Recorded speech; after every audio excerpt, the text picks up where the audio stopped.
voor Tracing Your Roots gaan we ook een interview houden. En ik heb jou daarvoor gekozen omdat jij mijn moeder bent. En oma kan ik niks meer vragen en oma Domi ook niet. Heb je ooit aan oma of aan je moeder dingen gevraagd hoe het in Indonesië was of Nederlands-Indië? Jawel, maar dan zei ze altijd van, ach, laat maar.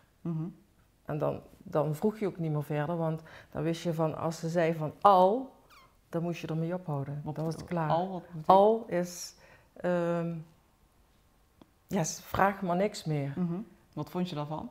Dat deed het gewoon, dat respecteerde je. Want je ging niet iets vragen waar ze geen antwoord op wilden geven.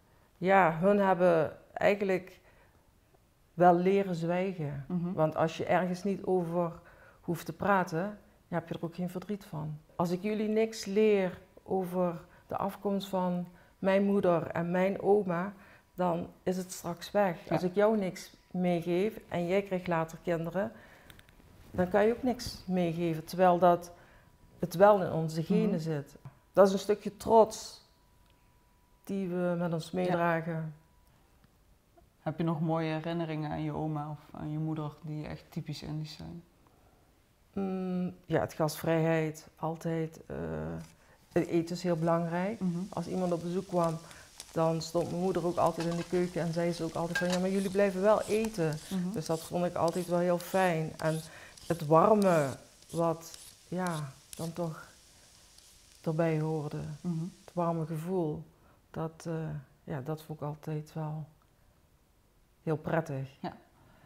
En ja, mijn moeder en mijn oma droegen altijd alleen maar goud uit Indonesië. En waarom was dat? Dat vonden ze mooi. Dat was een stukje wel van hun land. Ja. Want als mijn oma naar Indonesië ging, nam ze ook altijd sieraden mee.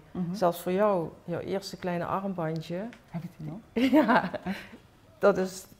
die had ze meegenomen uit Indonesië. Voor jou. Oké, dat is wel mooi. Ja. We hebben het er zelf eigenlijk ook niet heel veel over gehad. Eigenlijk pas de laatste jaren toen ik me ging interesseren voor het Indisch zijn. En daar ben ik je gewoon heel dankbaar voor. Dus daarom dat ik jou heb gekozen voor het interview. Dat is fijn. Fijn om te horen.